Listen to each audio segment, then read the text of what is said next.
Hello, my name is Lance Harlan, and today I'm presenting a summary of a survey on anti-spoofing schemes for fingerprint recognition systems by Emanuela Marasco and Aaron Ross.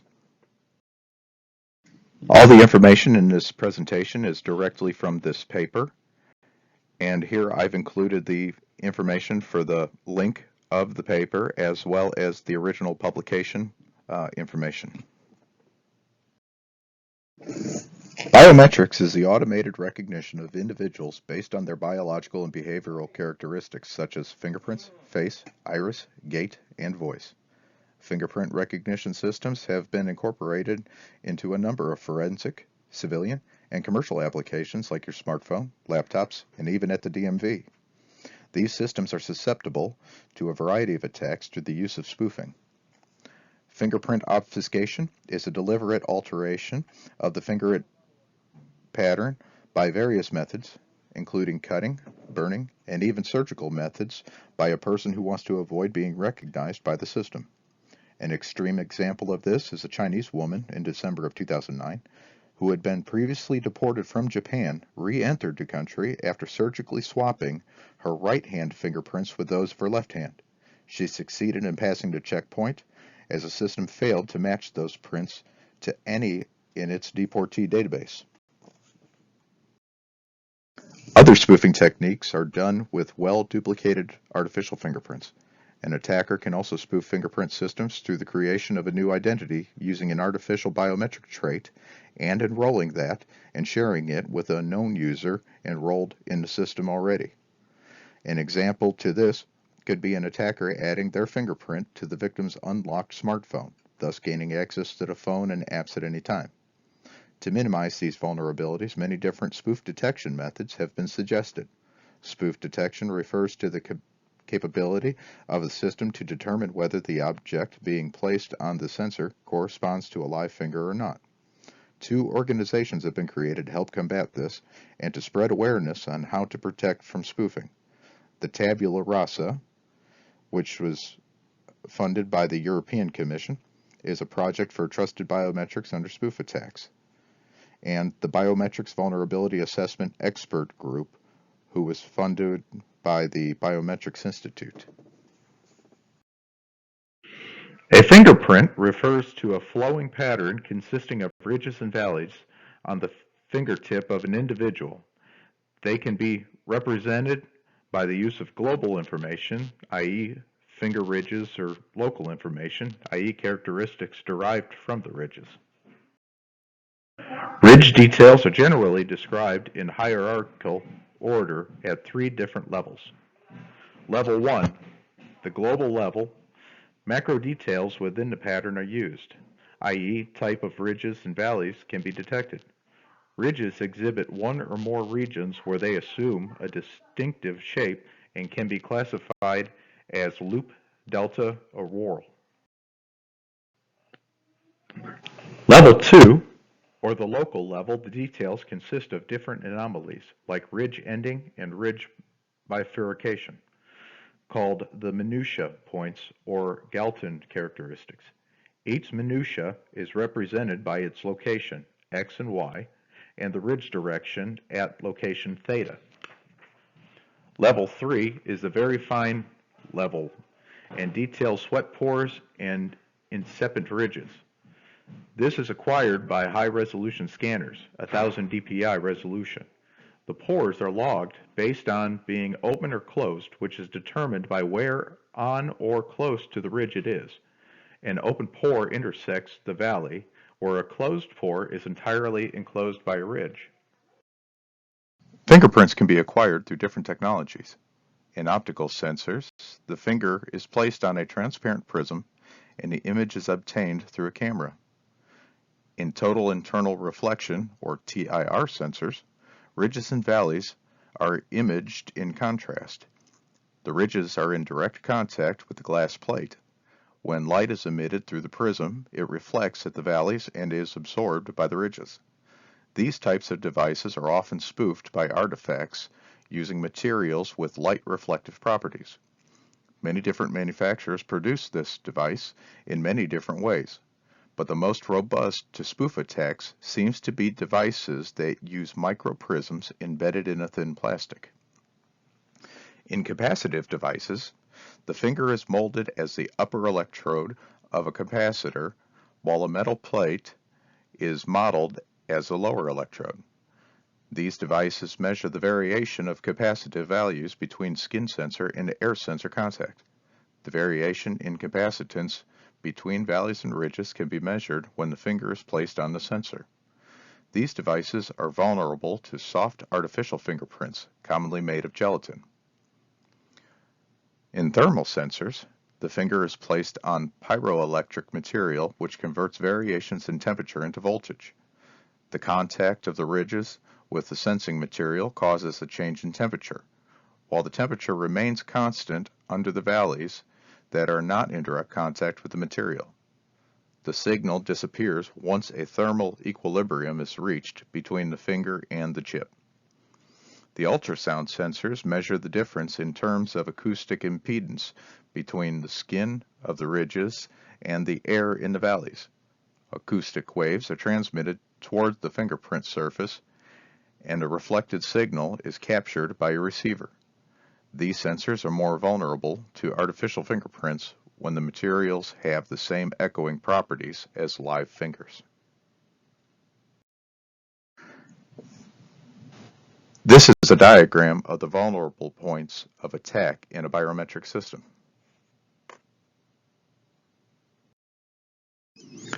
Several weak links and vulnerabilities are identified by Rotha and others.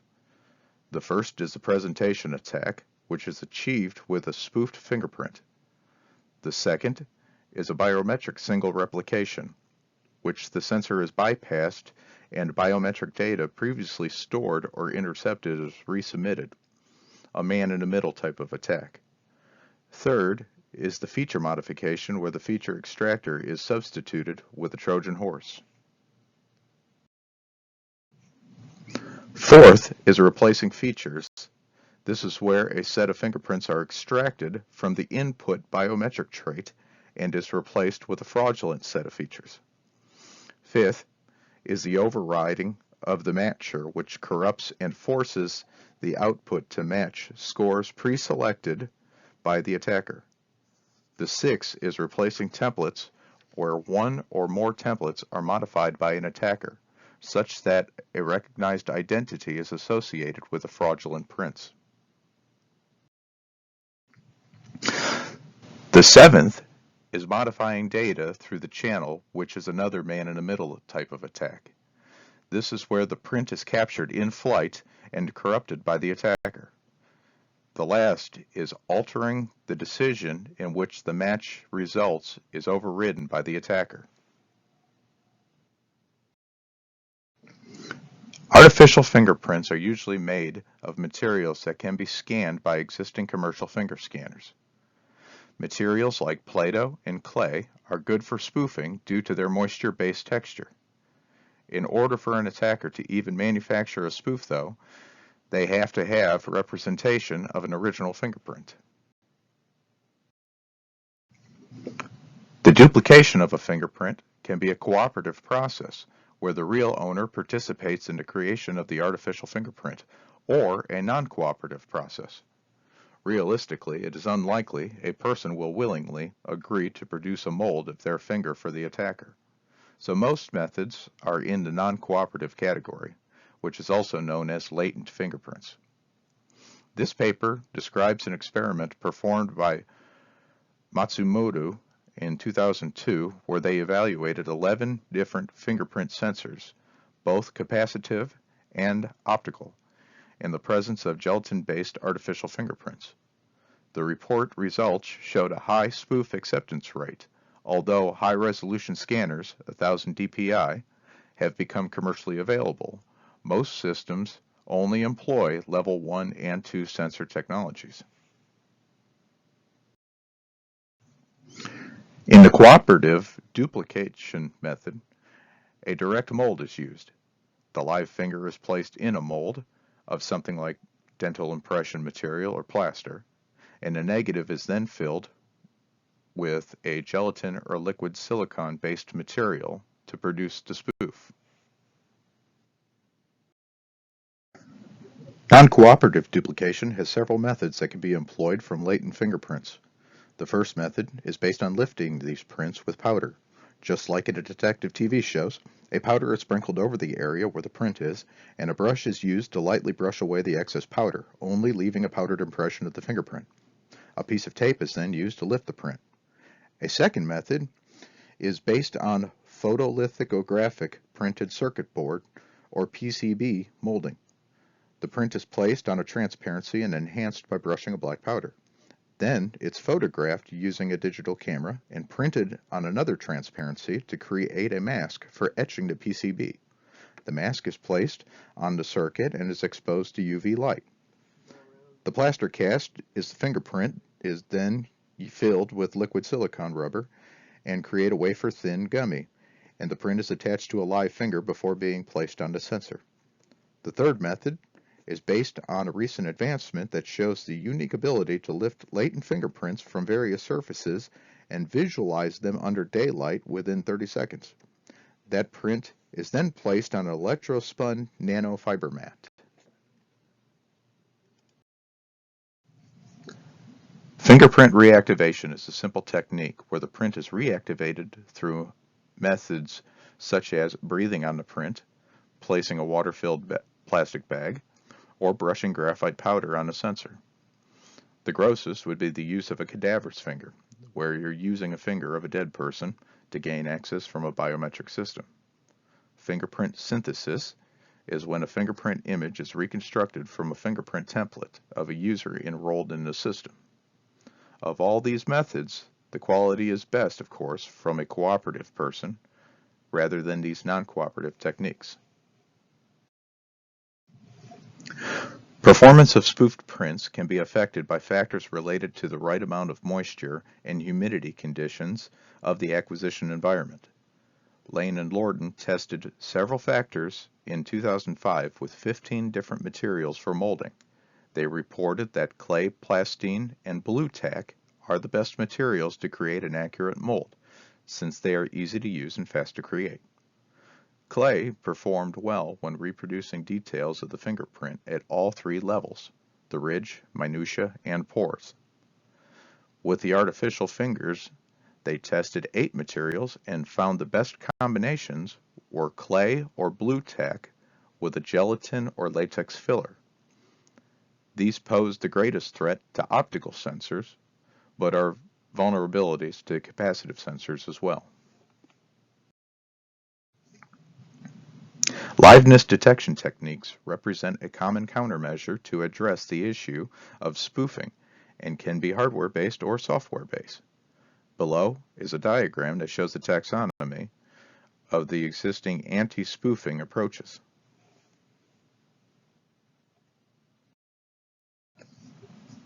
Hardware-based solutions exploit characteristics of vitality such as temperature. These methods are additional hardware along with the actual sensor and naturally increase the cost factor. To double the vulnerabilities of some of these countermeasures, an improper integration of the additional hardware can result in a scenario where a spoof artifact is placed on the fingerprint sensor and a live finger is placed on the added sensor. In response to this, such added detection techniques include electrotactical pattern observations, which are the measurements of the skin's reaction to electric pulses. An odor-based spoof detection is made from sensors that detect the chemical characteristics pattern of an odor. In this method, electrical voltage is decreased when skin or gelatin are presented, and voltage increases when sensors are exposed to silicone or latex. Work has also been done with the optical coherence tomography, or OCT, which detects artificial materials commonly used for spoofing optical fingerprint scanners. This technology images some of the subsurface characteristics of the skin and extract the internal features of multi-layered tissues. These devices have the ability to penetrate the surface to a maximum depth of 3 millimeters. Subsurface information about the finger can also be collected with multispectral imager operating in conjunction with the OCT. This looks for properties such as spectral qualities of live skin, chromatic texture of the skin, and blanching on contact. This particular paper focuses on the anti-spoofing approaches, where the digital image acquired by the sensor is further processed in order to distinguish a live from a spoof. Software-based solutions may exploit dynamic behaviors of live fingertips or static characteristics. Dynamic features are derived by processing multiple frames of the same fingerprint. Basically, two successive images captured over a time interval of 2 or 5 seconds are analyzed. Perspiration-based is the analysis of sweat from the pores in the fingers. The sweat starts at the pores and diffuses in time along the ridges, making regions between pores darker in the image. The spatial moisture pattern can be captured by observing multiple fingerprint images acquired over a short span of time. Live fingerprints exhibit non-uniformity of gray level along ridges due to perspiration that propagates along sweat pores, which is accentuated when viewed over time. Spoof fingerprints show high uniformity even over time. Ridge distortion based is the study of skin distortion performed by Antonelli in 2006. When pressing and moving a real finger on the scanner surface, the distortion produced is much more significant than that produced by a spoof. Skin distortion is analyzed by processing a sequence of frames acquired at a high frame rate, while the user rotates his or her finger on the sensor surface while applying some pressure. The finger is assumed to be non-distorted in the beginning of the sequence. Movements of single blocks are detected and molded using optical flow. The resulting distortion code sequences are then compared. Static features can be extracted from a single print impressions and compared with other approaches based on a single impression. They're cheaper and faster. Static features may concern textual characteristics, skin elasticity, perspiration-based features, or a combination of these. Spoofed and live fingerprint images exhibit different textual properties such as morphology, smoothness, and orientation. Texture can then be exploited for spoof detection. Texture coarseness is the residual noise of the fingerprint image, indicating the difference between an original and denoised image. Noise components are due to the coarseness of the fake finger surface. Materials used to make fake fingers, like silicone and gelatin, consist of organic molecules that tend to agglomerate, and the surface of the live finger is generally smoother than an artificial one. Standard deviation of the residual noise is a good indicator of texture coarseness, since the pixel value fluctuation in the noise residual of a good coarser surface texture is generally stronger. The amount of residual noise is computed by using a wavelet-based filter, which allows for analyzing the image at different scales. Spoof detection methods based on texture coarseness work well in high-resolution, 1000 dpi, fingerprint images, but common commercial sensors present resolution of about 500 dpi. First-order statistics is observing a gray value at a randomly chosen location in the image, which can be computed from the histogram of pixel intensities related to the image. Second-order statistics are the joint gray level function between pairs of pixels in a single fingerprint image, which is a texture-based approach used by Nikum and Argwal in 2009. Due to the presence of sweat pores and a perspiration phenomenon, authentic fingerprints exhibit non-uniformity of gray levels along the ridges, while due to the surface characteristics of the fabrication material used, such as gelatin or silicone, spoof fingers show high uniformity of gray levels along the ridges. Local ridge frequency analysis uses different texture features to quantify how the gray level distribution in a fingerprint image changes when the physical structure changes. Two secondary features were used, cluster shade and cluster prominence. This method does not depend on the perspiration phenomenon and is able to overcome dependence on more than one fingerprint image. It does present limitations in realistic scenarios, though, since the computation of the local ridge frequencies may be affected by cold weather and different skin conditions like dirt or moisture. Local phase quantization, or LPQ, analysis points out differences in the spectrum between live fingerprints and spoof artifacts. The approach measures the difference between live and spoof fingerprints in terms of high-frequency information loss. This method is robust against the blurring effect. Power spectrum analysis looks for the frequency data in the images. A live fingerprint has high frequency, which means the thickness and depth of the ridges and valleys on the fingerprints are more pronounced. The spoof artifact usually doesn't exhibit this and is considered low frequency. To house all this data, databases are used for the development and evaluation of robust liveness detection algorithms which house many subjects, different samples per subject, etc., and corresponding to different fabrication materials and fingerprint sensing technologies.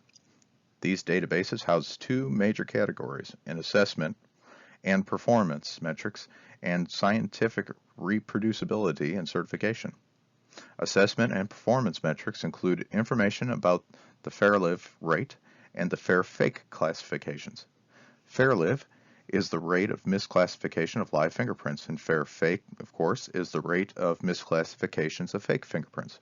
Since the spoof detection problem is typically posed as a two-class pattern recognition problem, it is possible to generate a receiver operating characteristics curve based on a trade-off between the Type 1 and Type 2 errors. Scientific reproducibility and certification is the numerical reproducibility of published results and a standard framework for comparing different anti-spoofing methods necessary to promote scientific rigor in this field. So how do we combat this issue? In 2012, Marasco proposed 4 different architectures to perform this fusion. In 3 of these methods, 2 sequential and 1 based on conventional classifier, no assumptions were made about the interaction between liveness values and match scores. In the 4th method, the Bayesian belief network is employed to explicitly model the influence of liveness values on the match scores. This goes beyond determining whether the 2 samples being compared belong to the same identity. The overall system determines if the gallery and probe images are both live. The inputs to the matcher are 2 fingerprint samples. The output is a match score that indicates a similarity between the 2 samples. A threshold is applied to this match score in order to determine if the samples correspond to the same identity, genuine or different identities which are imposters. Method 1. The matcher is invoked before the liveness detector. The matcher in the first stage is used to distinguish genuine from imposter based only on the match scores. Method 2. The liveness detector is invoked before the matcher, depending on the output of the 2 liveness classifiers in the first state. One of the 4 matchers in the verification state is evoked. In Method 3, the match score and the liveness values are provided as inputs to the single classifier. This classifier has one of 8 possible outputs as shown in a slide. Method 4 then takes all of the data and models it in a Bayesian belief network. This model finds the joint distribution over all of the random variables and decomposes them into a product of factors, each depending only on a subset of the involved variables. These next 2 slides are graphics depicting these 4 methods, and the following slide after those is the table notations.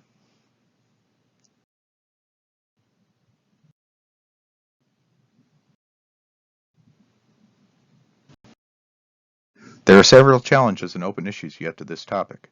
First challenge is most spoof detection algorithms proposed in this literature are learning-based. This can be a long process as you're training the machine with countless numbers of examples of live and spoofed fingerprints. Another challenge to this is your training set is only based on materials that are known to be used. It's possible an attacker uses a material that the algorithm does not recognize and allows to pass.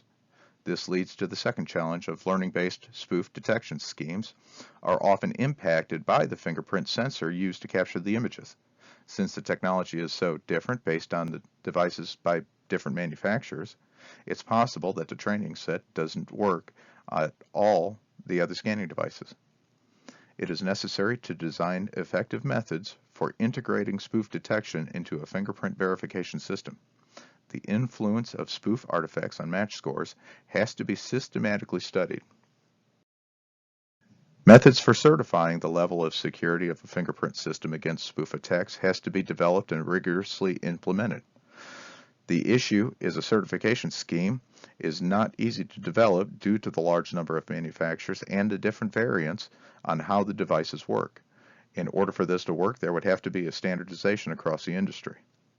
Finally, mobile biometrics has highlighted the need for designing anti-spoof methods that can be incorporated in resource-constrained devices such as smartphones. This again goes back to the standardization across the manufacturers. In conclusion, the art of attacking a biometric system has gained sophistication over the past several years. Attackers have gained in cleverness on how to spoof these systems with various methods to physically spoof a fingerprint sensor or inject man-in-the-middle attacks on a biometric network. Also, as our mobility has increased with personal devices that holds a lot of personal data, such as our smartphones, the need for enhanced anti-spoofing techniques is paramount.